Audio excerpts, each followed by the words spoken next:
Welcome back.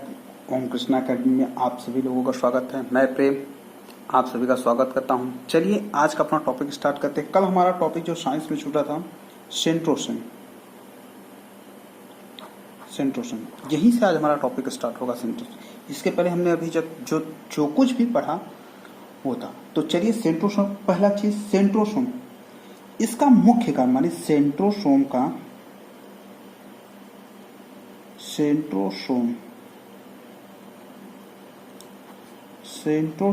का मुख्य कार्य क्या होता है? मुख्य कार्य कोशिका विभाजन। क्या करता है? कोशिका विभाजन में भाग लेता है। कोशिका विभाजन में भाग लेता है। इसका पहला काम माने सेंट्रोसोम का कोशिका विभाजन में ये सहायक होता है। कोशिका विभाजन में क्या होता है? सहायक होता है, या कह सकते हैं कि भाग लेता है। जंतु कोशिकाओं में इसे सेंट्रोसोम कहते हैं। पादप कोशिकाओं में कोशिका विभाजन माने कह सकते हैं कि पादप कोशिका में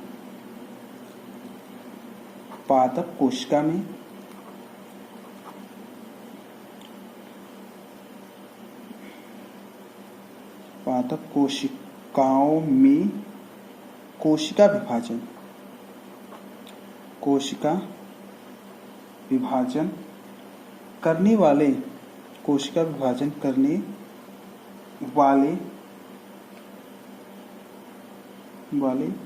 अंग को ध्रुविका या सेल प्लेट भी कहा जाता है, या सेल प्लेट भी कहा जाता है।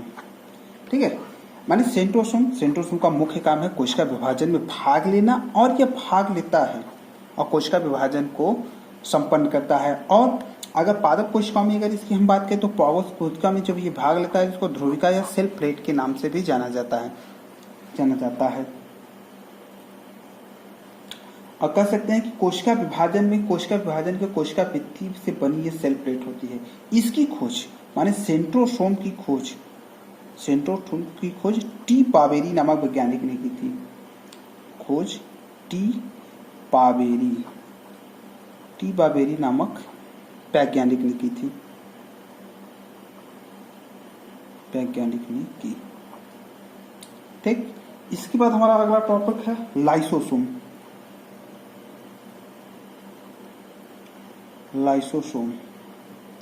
अगर लाइसोसोम की बात करें, इसे कोशिका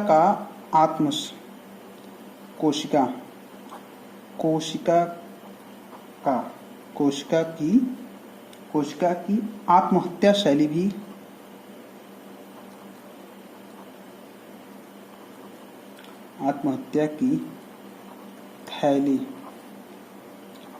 कहा जाता है। माने को लाइसोसोम की कोशिका की आत्महत्या थैली भी कहा जाता है। यह क्या करता है? ये कोशिका में बनने वाले माने कोशिका में जो हानिकारक पदार्थ होते हैं, इसका मुख्य कार्य माने लाइसोसोम का मुख्य कार्य कहते हैं जो कोशिका के अंदर बनने वाले हमारे हानिकारक सब्सटेंस होते हैं, माने हानिकारक जो पदार्थ होते हैं उसको अवशोषित करता है। माने ये क्या करता है? हानिकारक पदार्थों का अवशोषण करता है। हानिकारक पदार्थों का अवशोषण करता है। हानिकारक पदार्थों का क्या करता है? अवशोषण करता है। और ये काम करता है, और इसे यह जो अवशोषण करता है कभी कभी यह फटकर कोशिका को भी नष्ट कर देता है। माने कभी कभी यह फटकर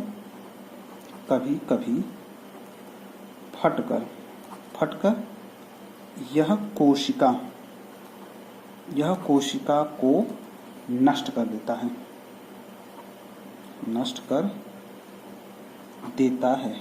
माने फटकर यह क्या करता है? कोशिका को नष्ट कर देता है। और कोशिका को जब ये नष्ट कर देता है इसलिए इसे कोशिका का एटम बम भी कहते हैं। इसलिए कोशिका का एटम बम भी कहते हैं। कोशिका का एटम बम भी कहते हैं। लाइसोसोम की सबसे अधिक संख्या, अगर लाइसोसोम की सबसे अधिक संख्या की बात की जाती है, ये श्वेत रक्त कणिका में पाया जाता है। श्वेत रक्त कणिका, श्वेत रक्त कणिका में पाया जाता है। माने श्वेत रक्त कणिकाओं में इसकी संख्या सबसे अधिक होती है। माने इसकी संख्या, श्वेत रक्त कणिका मतलब WBC, W माने लाइसोसोम की सबसे अधिक जो संख्या होती है वो हमारी किसमें पाई जाती है? लाइसोसोम की सबसे अधिक जो संख्या होती है वो हमारी WBC में पाई जाती है। और लाइसोसोम ये पादप कोशिका में नहीं पाया जाता है। कहाँ नहीं पाया जाता है? यह पादप कोशिका में नहीं पाया जाता है। पादप कोशिका में क्या है? नहीं पाया जाता है। माने लाइसोसोम पादप कोशिकाओं में नहीं, तो कहाँ पाई जाती? केवल जंतु कोशिका में पाई जाती है। जंतु कोशिका में पाई जाती है। इसकी डिडबे नामक वैज्ञानिक ने की थी। ठीक, इसकी खोज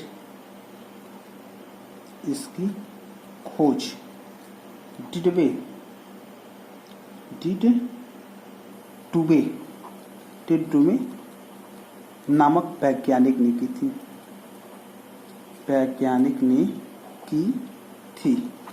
डिडबे नामक वैज्ञानिक ने की थी, इसलिए इन्हें नोबेल पुरस्कार भी दिया गया था।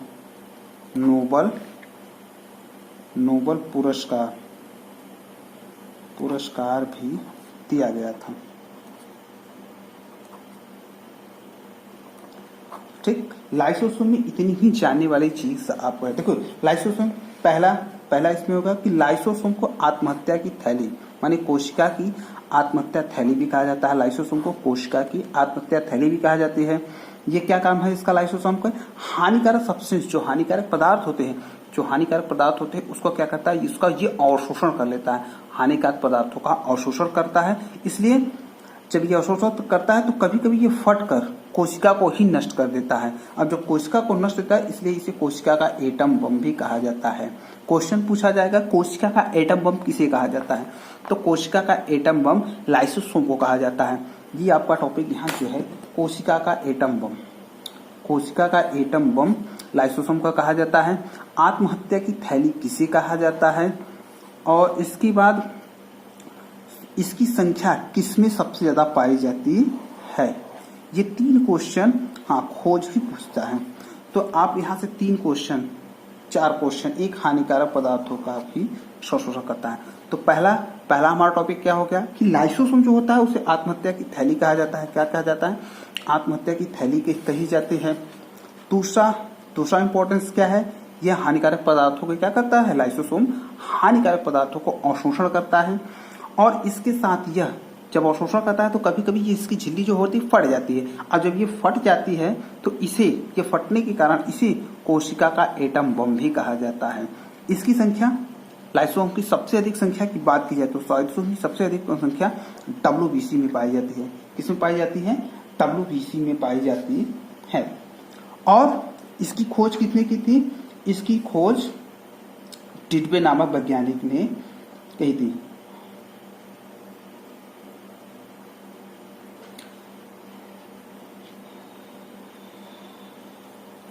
ठीक, हानिकारक पदार्थों का क्या होता है? हाँ, एक चीज इसमें और है कि कह सकते हैं कि हाइड्रोसेलुलोज के एंजाइम पाए जाते हैं। माने इसके पाचन में हम कह सकते हैं कि इसके पाचन में हाइड्रोलेज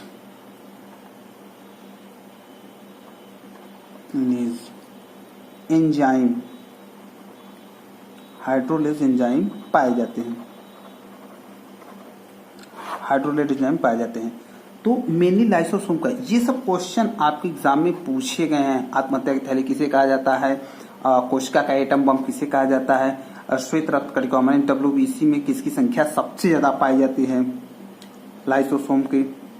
और ये कहाँ नहीं पाया जाता? पादप कोशिकाओं में ये नहीं पाया जाता है। इसकी खोज डिडबे नामक वैज्ञानिक कहते हैं। इन्हें नोबेल पुरस्कार भी दिया गया था। ये पाचन करके हाइड्रोएंजाइम, कभी कभी हानिकारक पदार्थों की जगह आपको लिखा मिल जाएगा विषैले पदार्थ। माने हानिकारक पदार्थ की जगह क्या मिल जाएगा? विषैला पदार्थ।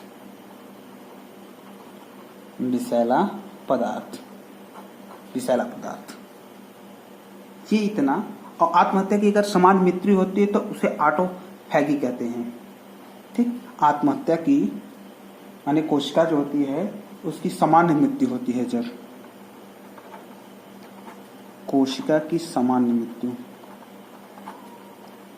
जब सामान्य मृत्यु होती है तो उसे ऑटोफैगी कहते हैं। ऑटोफैगी से ऑटोफैगी कहते हैं। ठीक है, माने इसकी सामान्य मृत्यु होने पर इसको हम क्या कहते हैं, ऑटोफैगी के इसके नाम से इसको जाना जाता है। अब लाइसोसोम के आगे हम बढ़ेंगे तो अगली जो हमारी जो टॉपिक होगी वो होगी हमारी केंद्रक। क्या होगा, केंद्रक। इसमें थोड़ा सा और आप जान लीजिए, रिक्तिकाएं।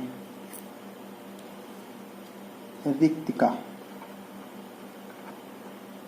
एक टॉपिक इसमें अभी और रह गया है, रिक्तिका। अगर रिक्तिका की हम बात करें, जो हमारी रिक्तिका होती है, ठीक है, कह सकते हैं रिक्तिकाओं को कोशिका का स्टोर रूम भी कहा जाता है।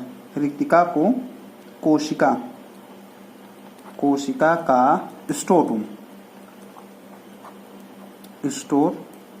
रूम कहा जाता है। स्टोर रूम कहा जाता है, माने रिक्तिका को कोशिका का स्टोर रूम कहा जाता है। और इसमें जो रिक्तिकाएं होती है वो टोनोप्लास्ट नामक अर्धपारगर्मी से छिड़ी होती है। माने जो रिक्तिका होती है वो टोनोप्लास्ट नामक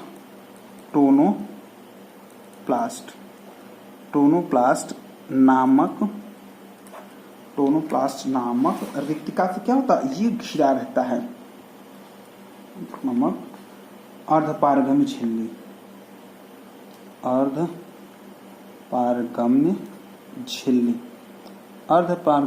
से ये क्या रहता है, अर्धपारगम झिल्ली से घिरा होता है। और जब ये कोशिका बनता है तो अतिरिक्त पदार्थों का यह कोशिका बनने में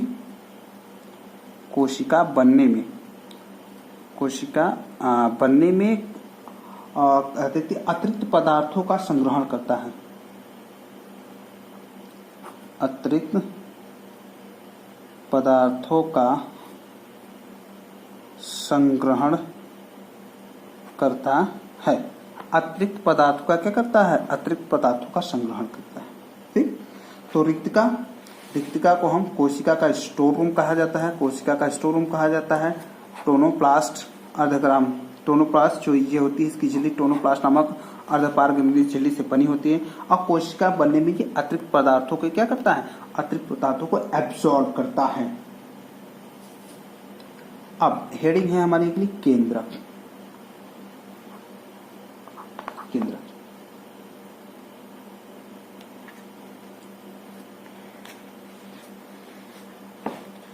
देखिए, केंद्रक की खोज अगर बात करेगी केंद्रक, तो केंद्रक की खोज रॉबर्ट ब्राउन ने की थी। रॉबर्ट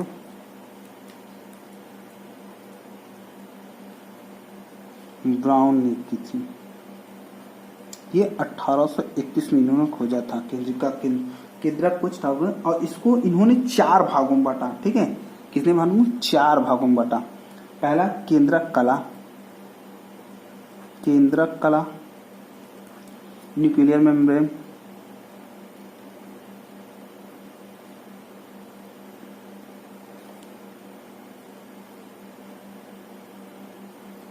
मेम्ब्रेन, दूसरा केंद्रक द्रव्य, न्यूक्लियोप्लाज्म,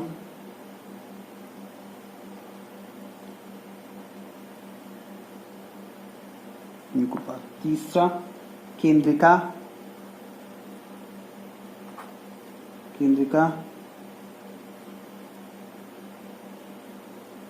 और चौथा क्रोमेटिन धागा। Chromatin threads.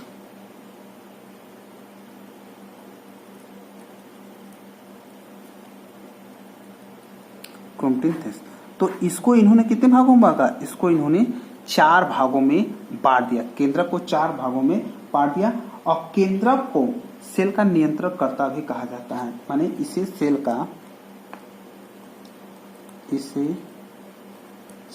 का नियंत्रणकर्ता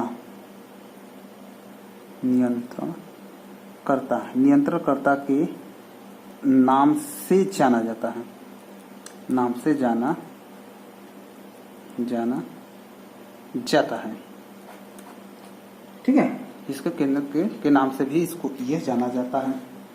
ठीक है, देखो कह सकते हैं कि केंद्रक में, ठीक, केंद्रक ये हमारा जैसे कोई है, केंद्रक के मध्य में, ठीक है, केंद्रक के मध्य में एक गोल जैसी संरचना पाई जाती है जिसे केंद्रक कहता है। और ये जो गोल जैसी संरचना है इसे हम क्या कहेंगे, इसे हम केंद्रिका, क्या कहेंगे, केंद्रिका के नाम से जाना जाता है, न्यूक्लियड्स केंद्रिका होता है। इसकी खोज फोंटाना ने की थी, माने केंद्रिका की खोज, जो केंद्रिका की खोज है किसने की थी, फोंटाना ने की थी, फोंटाना।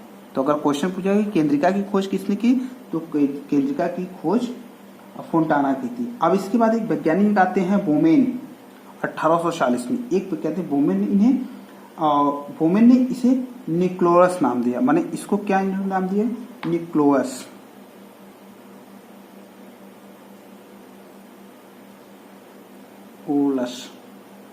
इन्होंने इसके केंद्रिका का काम क्या होता है, केंद्रिका का जो मुख्य काम होता है, यानी केंद्रिका का डीएनए और आरएनए का निर्माण करना, माने केंद्रिका का जो मुख्य काम होता है क्या होता है, डीएनए व आरएनए, डीएनए व आरएनए का होता है, डीएनए और आरएनए का ये क्या होता है, डीएनए और आरएनए का निर्माण करना। ठीक है, और इसके बाद क्रोमेटिन धागा, तो क्रोमेटिन धागे की अगर हम बात की जाए तो क्रोमेटिन धागे की खोज फ्लेमिंग नामक वैज्ञानिक ने की थी। क्रोमेटिन धागे की खोज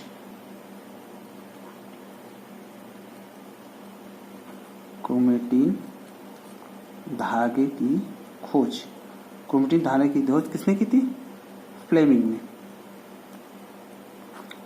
ने की थी। इसकी खोज किसने की थी, इसकी खोज फ्लेमिंग ने की थी। अगर केंद्रक की संरचना की बात करें, अगर हम केंद्रक की संरचना की बात करें तो केंद्रक की संरचना में सबसे पहला जो हम टॉपिक पढ़ेंगे वो हम पढ़ेंगे गुणसूत्र। केंद्रक की संरचना,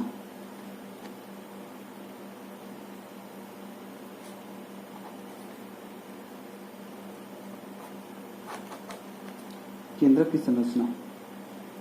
संरचना में हम पहला टॉपिक पढ़ेंगे गुणसूत्र। अब देखिए जो गुणसूत्र पढ़ेंगे तो गुणसूत्र को आनुवंशिक लक्षणों का वाहक के नाम से भी जाना जाता है, माने आनुवंशिक लक्षण का वाहक भी कहा जाता है।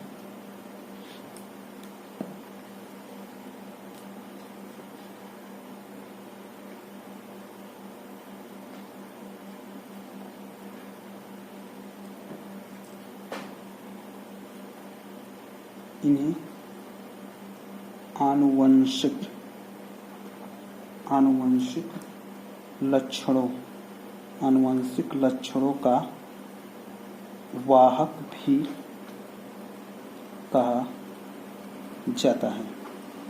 ठीक, अब हम कह सकते हैं और इसकी गुणसूत्र की खोज किसने की थी, इसकी खोज गुणसूत्र की खोज 1875 में स्ट्रॉसबर्गर ने की थी। स्ट्रॉसबर्गर ने की और की तथा हम कह सकते हैं कि 1889 में वाल्डेयर एक वैज्ञानिक आए, इन्होंने इसका नाम क्या दिया, इन्होंने इसका नाम क्रोमोसोम दिया। क्या दिया, क्रोमोसोम दिया। अब हम कह सकते हैं कि गुणसूत्र होता क्या है, जैसे हमारे अपनी जैसे संतान उत्पत्ति करने की जो क्षमता होती है और एक वंश से दूसरे वंश में जो गुण जाते हैं, एक वंश से दूसरे वंश में जो गुण जाते हैं वो गुण जो है वही हमारा गुणसूत्र कहलाता है। हम कह सकते हैं कि हमारे गुणों का निर्धारण करने करता है, ये हमारे गुणों का निर्धारण करता है। संतान में कह सकते हैं कि जो माँ बाप में गुण होती है वो संतानों में समान रूप से चली जाती है, और यह किसके रूप में जाती है, यह जोड़ों के रूप में जाती है। यह जोड़ों कह सकते हैं कि जोड़ों के रूप में जाती है, और ये जो गुणों के रूप में इसे डिप्लॉयड कहते हैं, माने इन गुणों को क्या कहते हैं, डिप्लॉयड कहते हैं।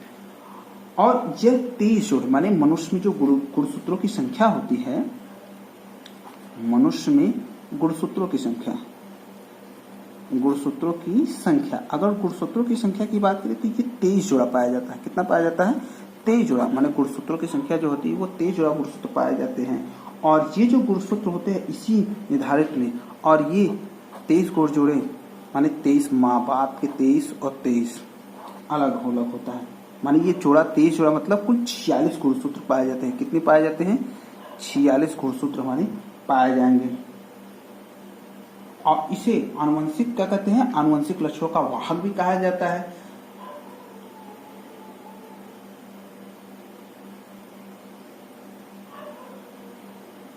और इसमें जो आधा गुणसूत्र होता है, ठीक है, जो आधा गुणसूत्र होता है उसे हेप्लॉयड कहते हैं। आधे गुणसूत्र को हेप्लॉयड कहते हैं और आधे को सेक्स सेल कहते हैं। ठीक, माने आधा जो 23 होता है और जो 23 होता है, माने ये आधे को क्या कहेंगे, हेप्लॉयड कहेंगे, हेप्लॉयड, और आधे को सेक्स सेल कहा जाता है। माने ये दो भागों में क्या होता है, हेप्लॉयड और सेक्स सेल में ये भेजा जाता है। गुणसूत्र का क्या काम होता है, जो गुणसूत्र होता है, ठीक, गुणसूत्र की अगर निर्माण और संरचना की बात की जाए तो गुणसूत्र डीएनए और आरएनए का बना होता है। डीएनए व आरएनए, डीएनए व आरएनए, और plus histone protein, histone protein, protein जो हमारा गुणसूत्र होता है वो किसका बना होता है, डीएनए आरएनए व हिस्टोन प्रोटीन का बना होता है। डीएनए आरएनए व हिस्टोन प्रोटीन का हमारा बनता है। डीएनए का अगर फुल फॉर्म की बात की जाए तो डीएनए का जो हमारा फुल फॉर्म है डीऑक्सीराइबोन्यूक्लिक एसिड,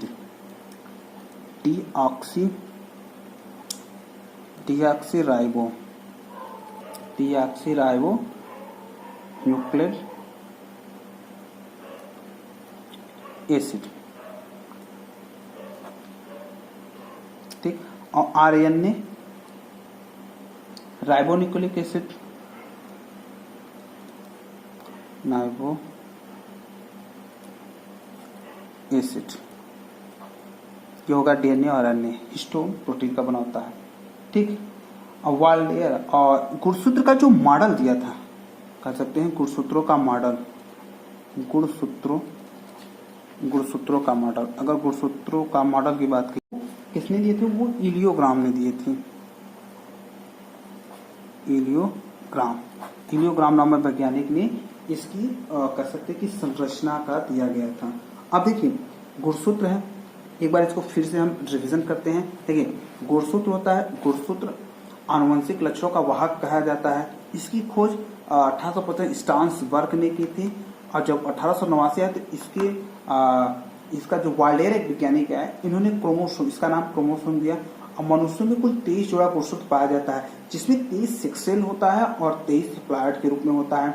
और ये जो गुणसूत्र होता है किसका बना होता है, जो हमारा गुणसूत्र होता है डीएनए और आरएनए का बना होता है। डीएनए का full form deoxyribonucleic acid, RNA का राइबोन्यूक्लिक एसिड, ठीक। इसके गुणसूत्रों का जो मॉडल इलियोग्राम ने दिया था, माने गुणसूत्र का जो मॉडल था उसको किसने क्या नाम दिया, उसने इलियोग्राम नाम वैज्ञानिक थी, इन्होंने कहा था। अब देखिए जो सबसे कह सकते सर्वाधिक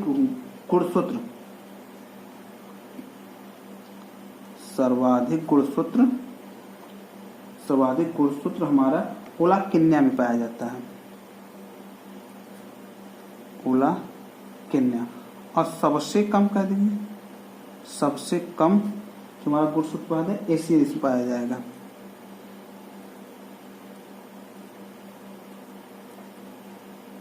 ठीक, ये पाया जाएगा। गुणसूत्रों का कह सकते हैं कि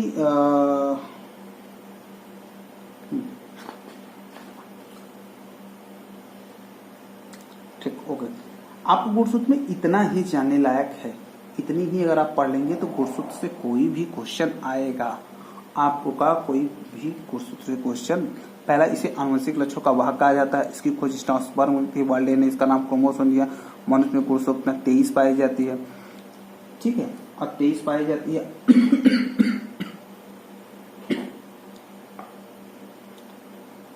और अरण्य का पूर्व राइबोडिक्यूलिस में इसका मॉडल इलियोग्राम ने दिया था। सर्वाधिक ओला कन्या और सबसे कम एरनियर्स में पाया जाएगा। तो अब चलिए आगे बढ़ते हैं। आगे जो हम करेंगे तो हमारा अगली जो टॉपिक होगी वो होगा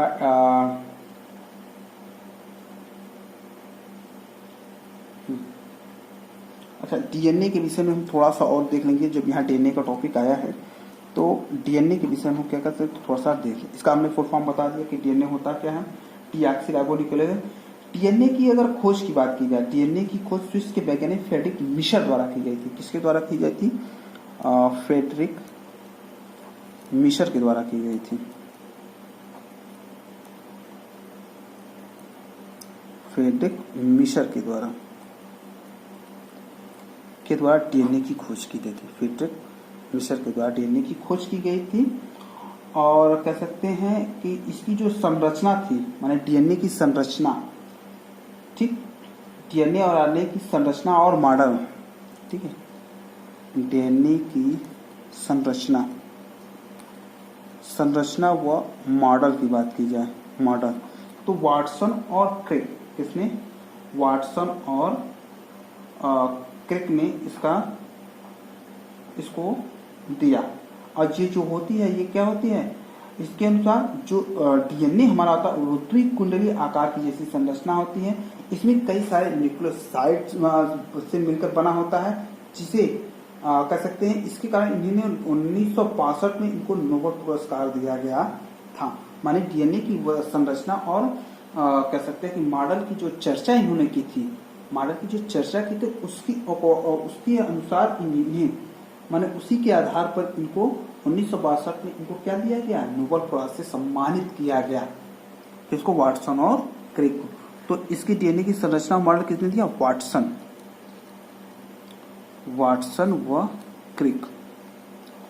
व क्रिक ने इसकी संरचना और मॉडल को प्रस्तुत किया। अगर इसकी संरचना देखें तो इसकी जो संरचना होती है वो हमारी ऐसे होती है।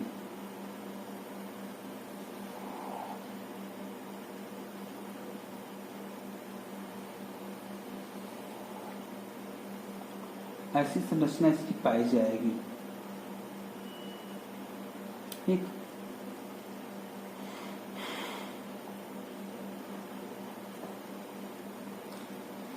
डीएनए के ऊपर हम कह सकते हैं जो हमारा डीएनए होता है, ठीक है, डीएनए के ऊपर चार नाइट्रोजन बेस पाए जाते हैं, जिसमें एडीन, ग्वानिन, साइटोसिन और थायमिन पाया जाता है। और ये विशेष क्रम में प्रकट होते हैं, जिनकी सूचना जाता है। उन्हीं सूचना के अनुसार पे इसे जेनेटिक कोड भी कहा जाता है। डीएनए को जेनेटिक कोड के भी नाम से कह सकते हैं कि पुकारा जा सकता है। अब देखिए, इसके ऊपर चार नाइट्रोजन फेस पाए जाते हैं, जिसका नाम एडनिन, ठीक, और एडनिन के बाद हमारा हो जाएगा ग्वानिन, साइटोसिन और थायमिन।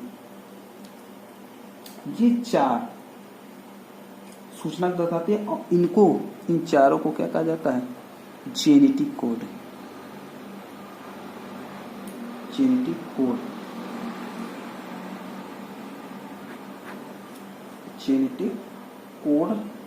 कहते हैं। तो माने कह सकते हैं कि डीएनए के ऊपर चार नाइट्रोजन बेस पाए जाते हैं, जो एडेनिन, ग्वानिन, साइटोसिन और थायमिन पाए जाते हैं। और ये अलग अलग, और ये जीन की खोज जॉनसन नामक वैज्ञानिक की थी। और ये कहाँ पाया जाता है? ये जीन का निर्धारण करते हैं। जीन, अगर हम जीन कहें तो जीन शब्द का प्रयोग सबसे पहले जॉनसन ने किया था। किसने किया था? जॉनसन ने किया। जीन शब्द का प्रयोग सबसे पहले जॉनसन ने किया। और कह सकते हैं कि जेनेटिक जीन को पढ़ने वाला सर्वप्रथम प्रदत्त वैज्ञानिक डॉक्टर हरविंद खुराना ने किया था। तो जीन कह सकते हैं कि जीन की खोज किसने की थी? जॉनसन की थी। लेकिन जेनेटिक कोड पढ़ने का काम, लेकिन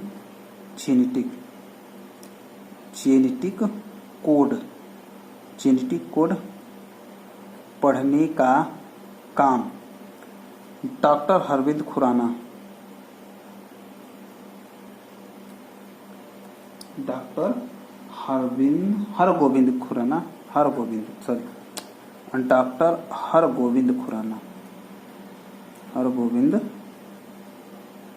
थे। डॉक्टर हरगोविंद खुराना ये क्या थे? यही हमारे माने इसको जेनेटिक कोड के पढ़ने का इन्होंने काम किया था। प्रोटीन का अध्ययन करने वाले विज्ञान को क्या कहते हैं? प्रोटोमिक्स कहते हैं। और जीन के अध्ययन करने वाला है, जीनोम के अध्ययन करने वाले को जेनोनॉमिक्स कहते हैं। क्या कहते हैं? जेनोनॉमिक्स कहते हैं। अब देखिए एक चीज थोड़ा सा इसमें और हम जान लेते हैं कि हम कहते हैं कि अगर डीएनए का वह भाग जहां पर कोई आनुवंशिक कोड जीन नहीं पाए जाते उसे जंक डीएनए कहते हैं। हमने कह सकते हैं कि डीएनए का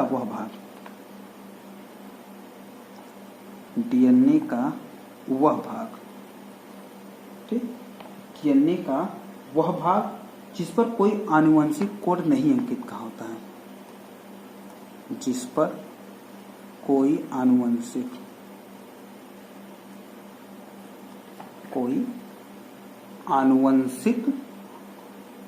कोड या जीन नहीं पाए जाते हैं,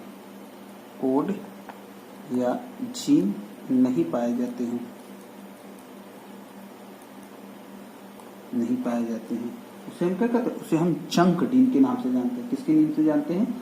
जंक डीन या जंक डीएनए के नाम से जाना जाता है। जंक डीएनए के नाम से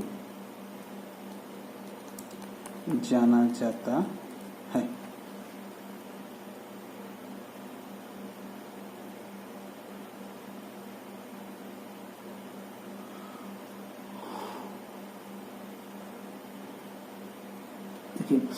आगे हम कह सकते हैं कि डीएनए का वह भाग जिस पर किसी विशेष जीन अथवा आनुवंशिक को कई बार पुनरावृत्ति है उसे सैटेलाइट डीएनए या रिप्लिकेटिंग डीएनए भी कहते हैं।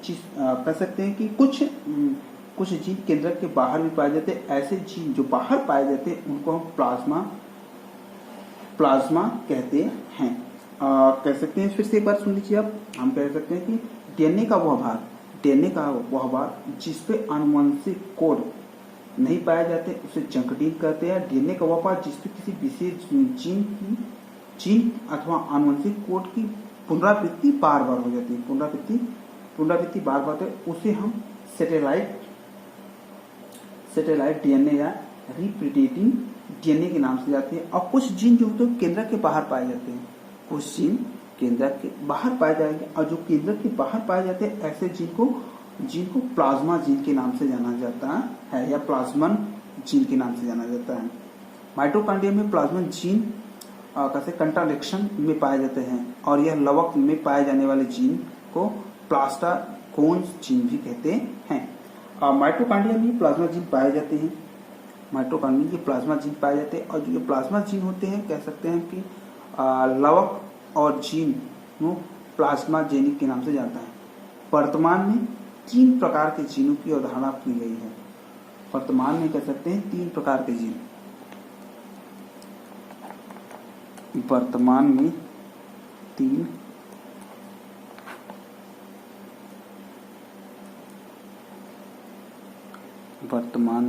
प्रकार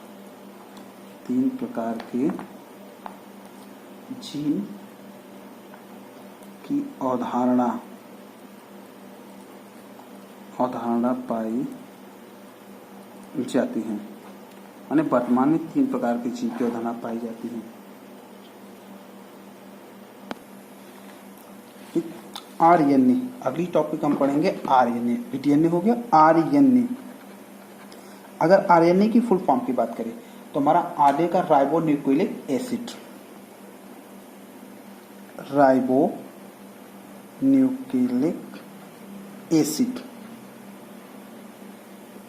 इसका जो फुल फॉर्म है, आरएनए का फुल फॉर्म पूछा जाता है, इसलिए आरएनए का जो राइबोन्यूक्लिक एसिड। अब यह काम करना है, कहता है यह एक कुंडलीकार संरचना होती है, यह एक कुंडलीकार जैसी संरचना होती है। इसका जो मॉडल दिया था वो वाटसन और क्रिक ने दिया था। यह एक कुंडलीकार संरचना होती है, यह एक कुंडलीकार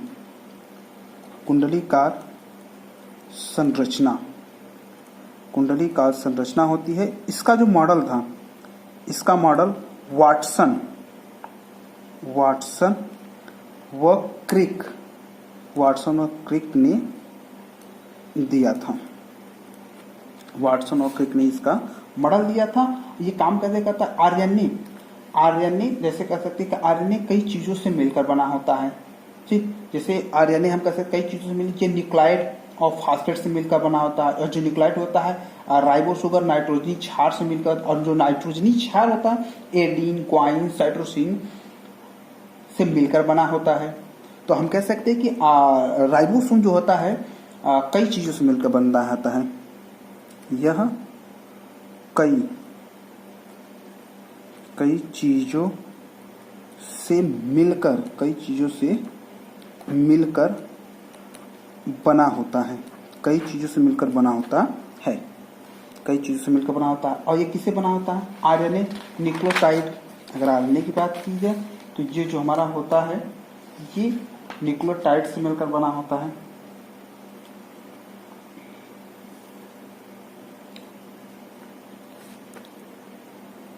आरएनए, अगर आरएनए की हम बात करें तो आरएनए न्यूक्लियोटाइड पहला किससे बना होता है? न्यूक्लियोटाइड से बना होता है। न्यूक्लियोटाइड और न्यूक्लियोटाइड किससे बना होता है? ये न्यूक्लियोसाइड से बना होता है। न्यूक्लियोसाइड से बना होता है। और ये फास्फेट, न्यूक्लियोटाइड माने न्यूक्लियोटाइड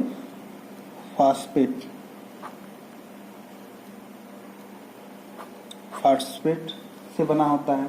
और जो न्यूक्लियोसाइड होता है ये हमारा किससे बना होता है? न्यूक्लियोसाइड हमारा राइबो शुगर और नाइट्रोजनी क्षार से बना होता है। ये हमारा राइबो शुगर वो नाइट्रोजनी क्षार और नाइट्रोजनी क्षार हमारा किससे बना होता है? नाइट्रोजनी क्षार जो बनाता है एडेनिन, ग्वावानिन, साइटोसिन और यूरोसिल का बना होता है। माने ये हमारे चार पार्ट में, अलग अलग पार्ट में हमारा क्या होता है? ये अलग अलग पार्ट में हमारा क्या होता है? अलग अलग पार्ट में हमारा ये डिवाइड होता है। तो हम कह सकते हैं कि एमआरएनए को क्या कहा जाता है? एमआरएनए को कई चीजों से मिलकर बना होता है। जो नाइट्रोसाइड होता है, नाइट्रो शुगर, नाइट्रोजनी क्षार, एडेनिन, ग्वानिन, साइटोसिन और यूरोसिल से मिलकर बना होता है। और ये जो मिलकर बना होता है तो इसके अलग अलग कार्य भी होते हैं।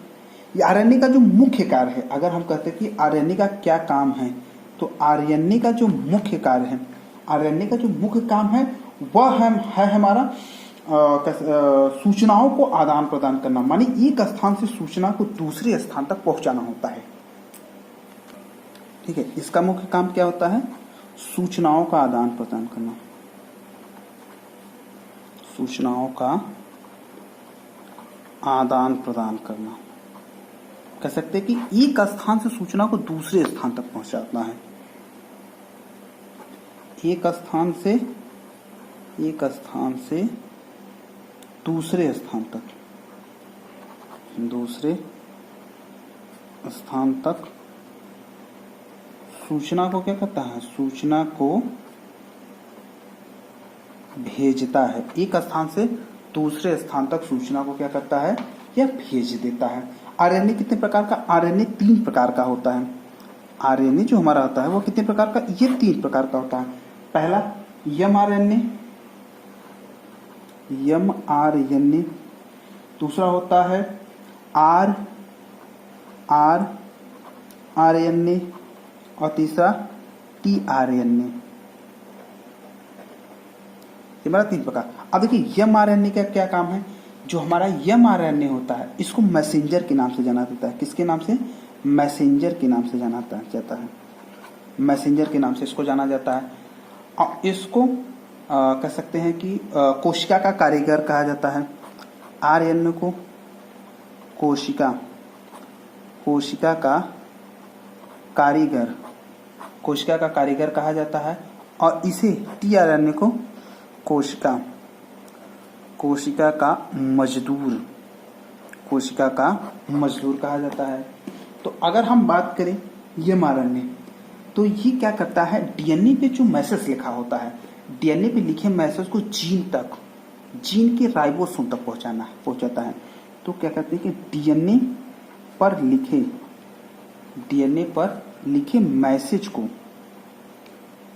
लिखे मैसेज को कहाँ पहुंचाता है? जीन तक पहुंचाता है। जीन तक, और जीन में कहाँ? आरएनए, राइबोसोम तक, जीन तक राइबोसोम तक पहुंचाता है।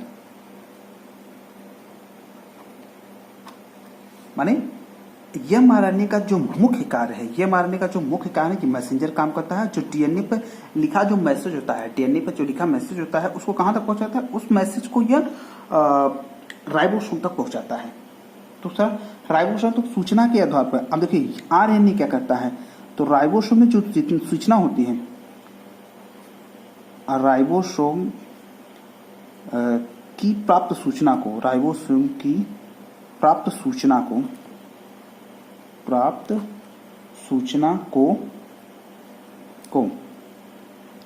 को यहां हम कर सकते हैं राइबोसोम की प्राप्त सूचना के आधार पर प्रोटीन का निर्माण करता है। तो आरएनए का क्या काम है? आरएनए का जो मुख्य काम होता है कि जो कोशिका का विभाजन होता है या कोशिका का कार्यकार होता है उसे कहा जाता है। और राइबोसोम में आरएनए जो होता है वो उसका मुख्य काम होता है प्रोटीन का निर्माण करना। जो भी सूचना उसे एमआरएनए के द्वारा मिलती है, माने मैसेंजर के द्वारा जो सूचना मिलती है, तो उसी के आधार पर ये क्या करता है? प्रोटीन का निर्माण करता है। अब इसे ट्रैफिक ट्रांसफर आरएनए के नाम से भी जाना जाता है, कोशिका का मजदूर, या हम कह सकते हैं ट्रांसफर आरएनए का। ये प्रोटीन के निर्माण में, प्रोटीन निर्माण के लिए अमीनो अम्ल तथा राइबोसोम तक ट्रांसफर करता है। प्रोटीन के निर्माण में अमीनो अम्ल को राइबोसोम तक पहुंचाता है। तो प्रोटीन के निर्माण में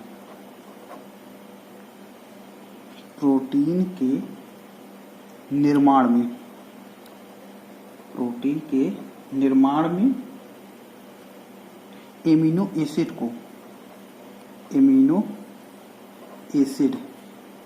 एसिड को यह क्या करता है? राइबोसोम के विभिन्न भागों तक पहुंचाता है। तो इसका मान प्रोटीन के निर्माण में अमीनो एसिड के राइबोसोम तक यह क्या करता है? पहुंचाता है। माने इसका यही मेन पर्पस काम है कि राइबोसोम तक यह पहुंचाता है। अब लिखती हूँ ट्रांसलेशन। इसमें एक शब्द है कि ट्रांसलेशन क्या होता है, इसको जान लीजिए। ट्रांसलेशन देखिए डीएनए पे जो सूचना होती है, ठीक है, डीएनए में जो सूचना प्राप्त एमआरएनए द्वारा, कह सकते हैं कि डीएनए से प्राप्त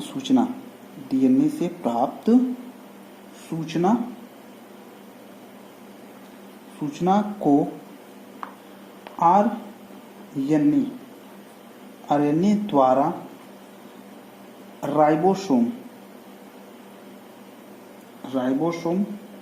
तक पहुंचाना और वांछित प्रोटीन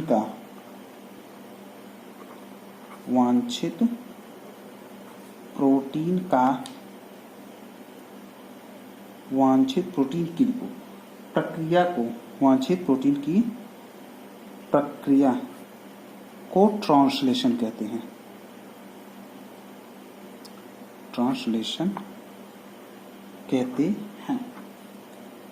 अब ट्रांसलेशन की जो सबसे प्रक्रिया होती है, सबसे पहले ट्रांसलेशन की जो प्रक्रिया होती है वो सबसे पहले हमारी डीएनए से एमआरएनए का निर्माण होता है। हमारी ट्रांसलेशन की जो प्रक्रिया होती है, डीएनए से कहाँ जाएगा, एमआरएनए,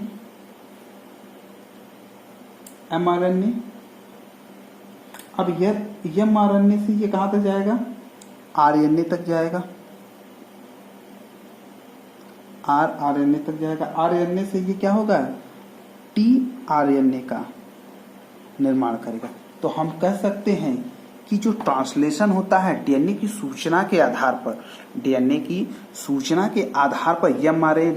एमआरएनए, आरएनए, टीआरएनए को सूचना के आधार पर जो उसको इंफॉर्मेशन देता है या जो भी जानकारी उसको देता है, उसके आधार पर ये क्या कर रहा है, ये जो प्रक्रिया होती है उस प्रक्रिया को ट्रांसलेशन कहते हैं। उस प्रक्रिया को क्या कहते हैं, इसी प्रक्रिया को ट्रांसलेशन कहते हैं। और ये जो प्रक्रिया होती है कहीं कहीं आपको सेंट्रल ड्रामा भी कहा जाता है।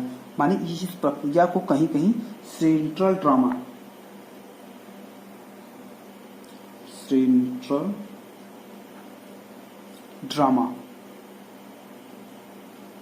कहीं कहीं आपको लिखा मिल जाएगा सेंट्रल ड्रामा।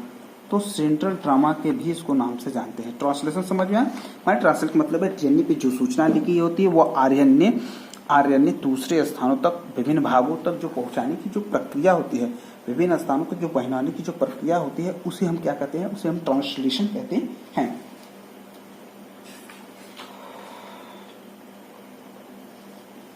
अब अगली टॉपिक हमारी हो जाएगी आपकी कोशिका विभाजन।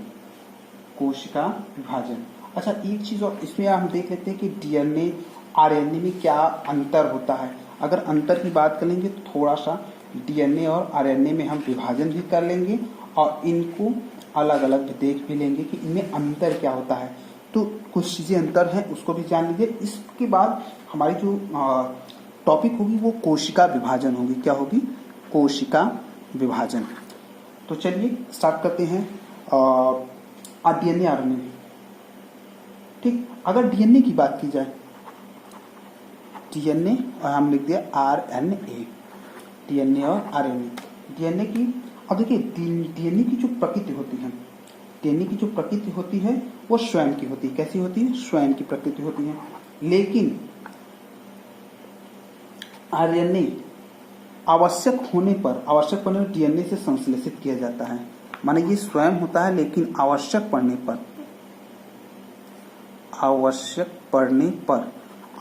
पड़ने पर यह डीएनए से संश्लेषित किया जाता है। किससे, डीएनए से संश्लेषित किया जाता है पर आवश्यक होने पर। यह बहुत लंबी श्रृंखला होती है। ठीक, कहते हैं पहला। और दूसरा, इसकी जो प्रक्रिया होती है, सेकंड जो इसकी प्रक्रिया होती है ये बहुत लंबी प्रक्रिया होती है। माने एक साथ इसमें कई प्रक्रियाएं होती है। इसकी जो प्रक्रिया होती है काफी लंबी प्रक्रिया होती है, क्या कह सकते हैं कि बहुल प्रक्रिया होती है। लेकिन जो डीएनए होता है, आरएनए होता है, इसकी प्रक्रिया लंबी नहीं होती है। क्या, प्रक्रिया लंबी नहीं होती है, इसकी प्रक्रिया लंबी नहीं होती है। तीसरा, अगर तीसरा डिफरेंस की बात किया जाए, डीएनए की जो मात्रा होती है सेल के लिए तय होती है। डीएनए की जो मात्रा होती है, डीएनए की मात्रा कोशिका के लिए तय होती है, कोशिका के लिए तय होती है। लेकिन अब सेल की जो आरएनए की जो होती है, माना सेल के लिए आवश्यक मात्रा में बदल सकती है, सेल के लिए आरएनए की मात्रा बदल सकती है। तीसरा, सेल के लिए आरएनए की मात्रा बदल जाती है। आरएनए की मात्रा क्या होती है? आरएनए की मात्रा बदल जाती है। डीएनए के बेस में कह सकते हैं कि डीएनए के बेस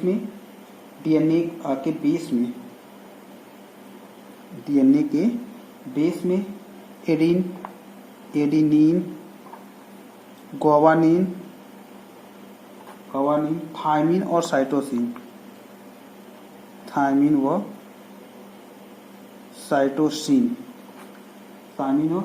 होते हैं। लेकिन यहाँ साइटोसिन की जगह, ठीक है, एडमिन माने इसमें आरएनए में आपका एडनिन,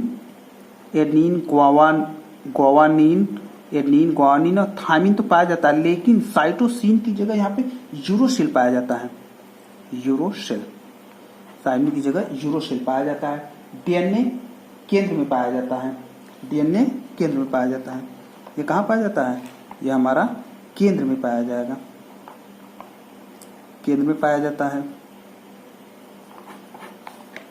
लेकिन यह केंद्र में नहीं पाया जाता है। यह आरएनए साइटोप्लाज्म में पाया जाता है। यह कहाँ पाया जाएगा? साइटोप्लाज्म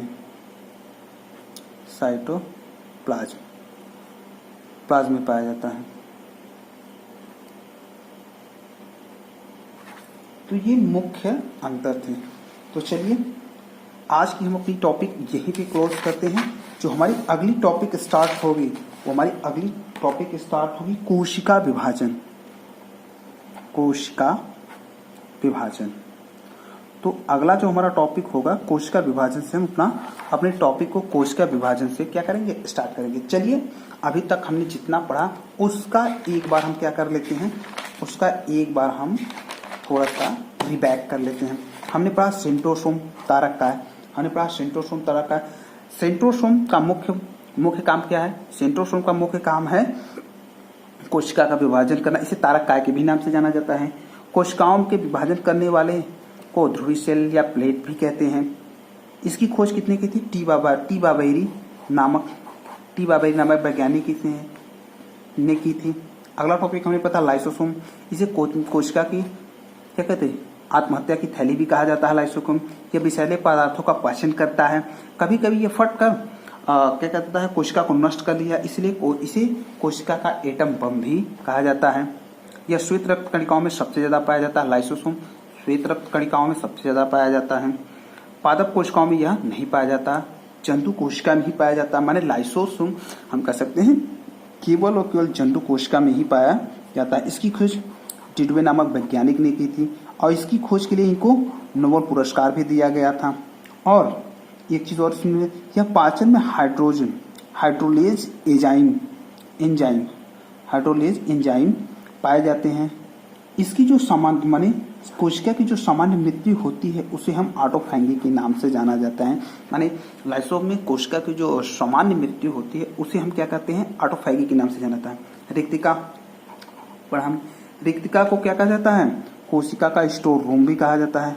क्या कहा जाता है? कोशिका का स्टोर रूम भी कहा जाता है। इसकी संरचना टोनोप्लास्ट नामक अर्धपारगम झिल्ली से बनी होती है। इसका कोशिका में बनने वाले अतिरिक्त पदार्थों का क्या करता है? संग्रहण करता है। कोशिका में बनने वाले अतिरिक्त पदार्थों का क्या करता है? ये संग्रहण करता है। अगले हमने टॉपिक पढ़ा केंद्रक की खोज कितने की? रॉबर्ट ब्राउन ने की थी 1831 में। इसके केंद्रक के 4 भाग होते हैं: केंद्रक कला, केंद्रक द्रव्य, केंद्रिका और क्रोमेटिन धागे। केंद्रक में जो हमने पढ़ा, केंद्रक सबसे बीच में केंद्रिका पाया जाता है। इसकी खोज केंद्रिका की खोज फोंटाना ने की थी और इसमें जो पदार्थ बने उसको न्यूक्लियस कहा जाता है। क्रोमेटिन धागे की खोज किसने की थी? फ्लेमिंग ने की थी। तो क्रोमेटिन धागे की खोज फ्लेमिंग ने की थी।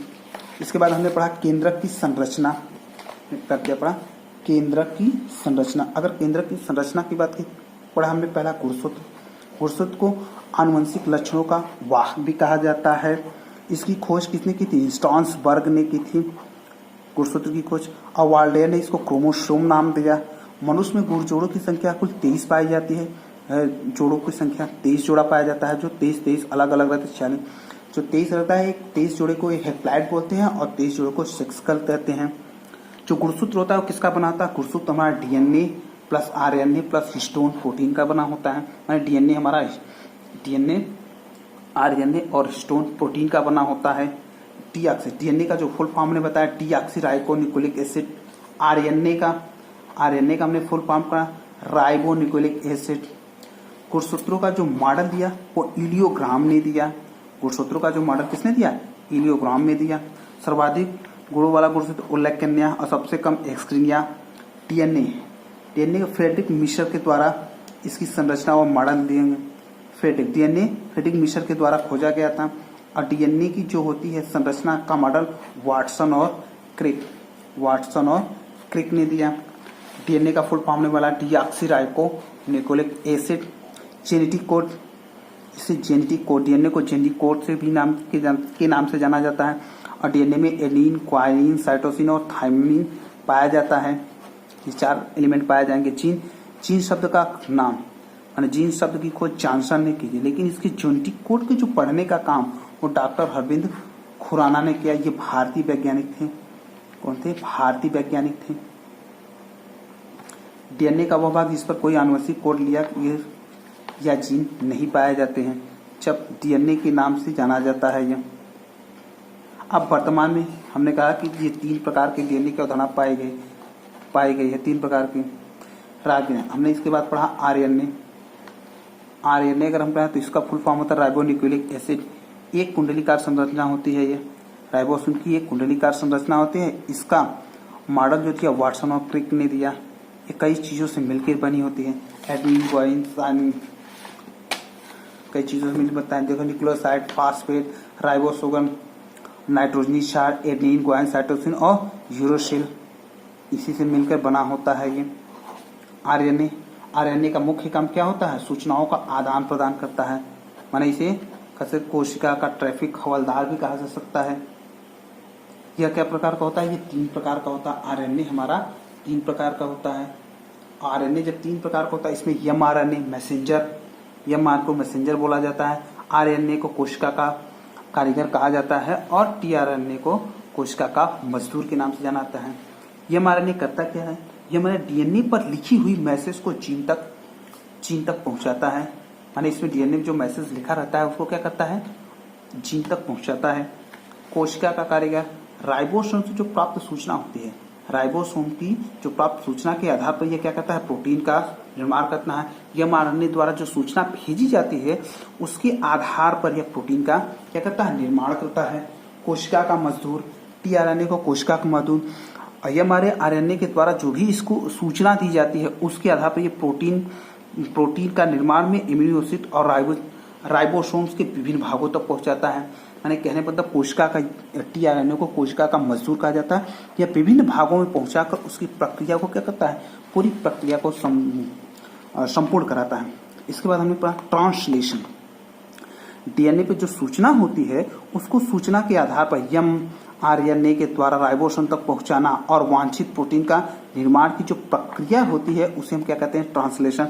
माने डीएनए है हमारा, डीएनए सूचना एमआरएनए जो होगा वो सूचना देगा, आरएनए फिर निर्माण करेगा, आरएनए टीआरएनए। तो अब इस पूरी जो प्रक्रिया है इसको सेंट्रल ड्रामा के नाम से भी जाना जाता है। इस पूरी प्रक्रिया को सेंट्रल ड्रामा के नाम से जाना जाता है। हमने इसके बताया कि डीएनए और आरएनए में क्या डिफरेंट है। ये स्वयं होता है लेकिन ये स्वयं नहीं होता है। यह बहुत लंबी प्रक्रिया चलती है। डीएनए की जो प्रक्रिया होती है वो हमारी लंबी प्रक्रिया चलती है, लेकिन आरएनए की लंबी प्रक्रिया नहीं चलती, इसकी प्रक्रिया छोटी होती है। डीएनए की जो मात्रा होती है कोशिका के लिए तय होती है। डीएनए की मात्रा कोशिका के लिए तय होती है, लेकिन आरएनए की मात्रा कोशिका के लिए तय नहीं होती। यह जरूरत पड़ने पे क्या होती है? जरूरत पड़ने पे यह बदल भी जाती है। डीएनए के बेस में एडेनिन, ग्वानिन, थाइमिन और साइटोसिन पाया जाता है, लेकिन आरएनए में एडेनिन, ग्वानिन, थाइमिन तो पाया जाता है, लेकिन साइटोसिन के स्थान पे क्या पाया जाता है? यूरोसिल पाया जाता है। साइटोसिन के स्थान पर यूरोसिल पाया जाता है। इसमें केंद्रक पाया जाता है और इसमें साइटोप्लाज्म पाया जाता है। माने केंद्रक इसमें नहीं पाते, यह आरएनए साइटोप्लाज्म में पाया जाता है। ठीक है, ओके। तो यही आज की हमारी टॉपिक। तो कल की हमारी जो टॉपिक स्टार्ट होगी वो कोशिका विभाजन। हमने यही कहा कि कल जो हमारा टॉपिक होगा, अगला जो हमारा लेक्चर होगा वो कोशिका विभाजन होगा। तो कैसी लगी क्लास आज की, आप लोग जरूर लाइक और कमेंट कीजिए और ज़्यादा से ज़्यादा मेरे चैनल को शेयर कीजिए, ताकि जो ज़रूरत के लोग हैं उनके पास पहुंच चुके। ये कॉस्ट ऑफ फ्री है, आपको केवल आपको शेयर ही करना है। तो प्लीज़ मेरे चैनल को आप ज़्यादा से ज़्यादा शेयर कीजिए। अगर मेरे पढ़ाने का तरीका आपको अच्छा लग रहा हो, भाई मार्केट में बहुत सारे टीचर्स हैं, मैं वो नहीं कहूँगा, लेकिन मेरे पढ़ाने का जो तरीका है वो थोड़ा सा सबसे अलग है, तो इस तरीका को मैंने अपनाया है। तो चलिए ठीक है, तो फिर मिलते हैं अगले वीडियो में। नमस्कार।